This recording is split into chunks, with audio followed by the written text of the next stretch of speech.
અહીંયા મિત્રો તમે જોઈ શકો છો કે જ્ઞાન સહાયક માધ્યમિક અને જ્ઞાન સહાયક ઉચ્ચતર માધ્યમિક શાળાઓ માટે શિક્ષકોની ભરતીની જાહેરાત કરવામાં આવેલી છે। મિત્રો આ જાહેરાત ઓફિશિયલી છે। આ જાહેરાત મિત્રો તમે ઓફિશિયલ વેબસાઇટ ઉપરથી જોઈ શકો છો, તેમજ હું ડિસ્ક્રિપ્શનમાં લિંક આપી દઈશ, ત્યાંથી પણ તમે જોઈ શકો છો। અહીંયા મિત્રો જાહેરાતનો એક નમૂનો આપેલો છે, ત્યાંની નીચે લખેલું છે કે જ્ઞાન સહાયક યોજના માધ્યમિક અને ઉચ્ચતર માધ્યમિક માટે શાળા કક્ષાએ 11 માસ માટે કરાર આધારિત જ્ઞાન સહાયક માધ્યમિક અને ઉચ્ચતર માધ્યમિકની જગ્યાના કરાર બાબતે ઓનલાઈન અરજી આમંત્રિત કરવા અંગે મિત્રો માધ્યમિક અને ઉચ્ચતર માધ્યમિક શાળાઓમાં શિક્ષકો માટેની આ જાહેરાત છે, જે 11 માસના કરાર આધારિત રહેશે, જેની ઓનલાઈન અરજીઓ મંગાવવામાં આવેલી છે। અહીંયા મિત્રો તમે જોઈ શકો છો કે અહીંયા ક્રમ, જગ્યાનું નામ, માસિક ફિક્સ પગાર તેમજ વયમર્યાદા આપેલી છે। તો મિત્રો જ્ઞાન સહાયક માધ્યમિક એટલે કે ધોરણ 9 થી 10 માં મિત્રો માસિક પગાર 24,000 રહેશે, તેમજ મિત્રો વયમર્યાદાની વાત કરીએ તો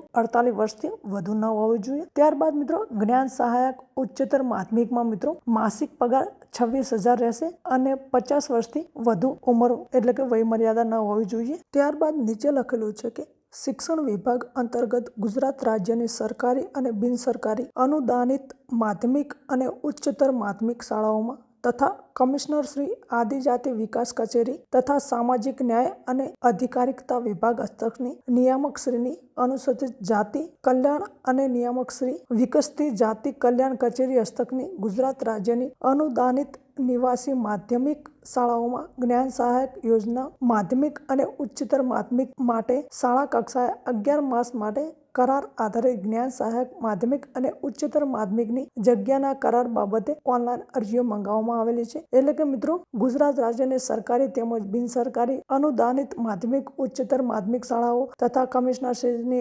આદિજાતિ વિકાસ કચેરી તથા સામાજિક ન્યાય અને અધિકારિકતા વિભાગ હસ્તકની નિયામકશ્રીની અનુસૂચિત જાતિ કલ્યાણ અને નિયામકશ્રી વિકસતી જાતિ કલ્યાણ કચેરી હસ્તકની તમામ ગુજરાતની શાળાઓમાં જ્ઞાન સહાયક માધ્યમિક અને ઉચ્ચતર માધ્યમિક શાળાઓમાં શિક્ષકો માટેની 11 માસના કરાર આધારિત મિત્રો આ જાહેરાત કરવામાં આવેલી છે, જેના ઓનલાઈન ફોર્મ ભરવાના ચાલુ થઈ ગયા છે મિત્રો, એટલે કે ઓનલાઈન અરજીઓ મંગાવવામાં આવેલી છે। ત્યારબાદ મિત્રો તમે અહીંયા જોઈ શકો છો કે અહીંયા શૈક્ષણિક લાયકાત માટે આ જાહેરાતથી પ્રથમ તબક્કે માત્ર દ્વિસ્તરીય ટેટ માધ્યમિક અને ટેટ ઉચ્ચતર માધ્યમિક એ જ ઉમેદવારો અરજી કરી શકશે। એટલે કે મિત્રો દ્વિસ્તરીય એટલે કે મિત્રો માધ્યમિક અને ઉચ્ચતર માધ્યમિકમાં ટેટની એક્ઝામ જે ઉમેદવાર મિત્રો પાસ કરી હશે, પ્રથમ તબક્કે માત્ર એ જ વિદ્યાર્થી મિત્રો અરજી કરી શકશે।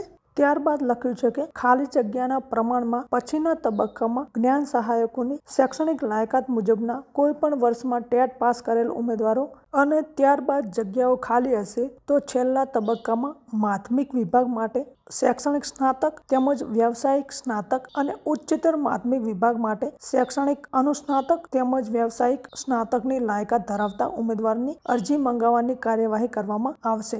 એટલે કે મિત્રો જે ઉમેદવાર મિત્રો માધ્યમિક તેમજ ઉચ્ચતર માધ્યમિકમાં ટેટની એક્ઝામ ક્લિયર કરી હોય એ વિદ્યાર્થી મિત્રોએ ઓનલાઈન ફોર્મ ભરી લીધા હોય, ખાલી જગ્યાઓ બાકી રહી હોય, તો ત્યારબાદ મિત્રો જે વિદ્યાર્થી મિત્રોએ ટેટની એક્ઝામ કોઈ પણ વર્ષમાં પાસ કરી હોય એ વિદ્યાર્થી મિત્રો ફોર્મ ભરી શકશે। કોઈ પણ વર્ષમાં ટેટની એક્ઝામ પાસ કરી હોય એ વિદ્યાર્થી મિત્રો ઓનલાઈન અરજી કર્યા બાદ જો જગ્યાઓ ઉપલબ્ધ હશે તો માધ્યમિક વિભાગ માટે શૈક્ષણિક સ્નાતક તેમજ વ્યાવસાયિક સ્નાતક અને ઉચ્ચતર માધ્યમિક વિભાગ માટે શૈક્ષણિક અનુસ્નાતક તેમજ વ્યાવસાયિક સ્નાતકની ડિગ્રી જે વિદ્યાર્થી મિત્રો પાસે હશે તે ઓનલાઈન અરજી કરી શકશે। અહીંયા મિત્રો તમે જોઈ શકો છો કે અહીંયા લખેલું છે કે જ્ઞાન સહાયક માધ્યમિક અને ઉચ્ચતર માધ્યમિક ભરતી 2026, જેને મિત્રો ઓનલાઈન અરજી કરવાની તારીખ મિત્રો 9/7/2026 છે। 14 કલાકથી તમે એપ્લાય કરી શકો છો। ત્યારબાદ ઓનલાઈન અરજી કરવાની છેલ્લી તારીખ મિત્રો 15/7/2026 છે। 23:59 કલાક સુધી તમે મિત્રો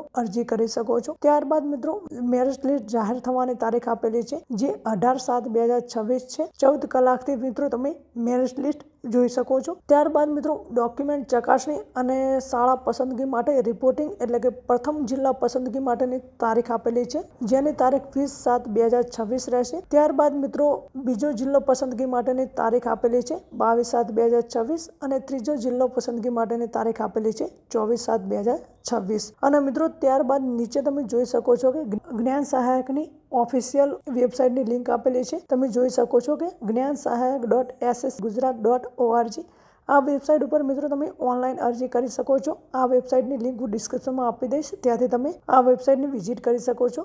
તો મિત્રો આ તો આજનો આપણો વિડીયો તમને સારો લાગ્યો હોય તો વિડીયોને એક લાઇક અને ભરતીને લગતી કોઈ પણ માહિતી મેળવવા માટે ચેનલને અવશ્ય સબસ્ક્રાઈબ કરજો. ધન્યવાદ મિત્રો, મળીએ નવા વિડીયોમાં.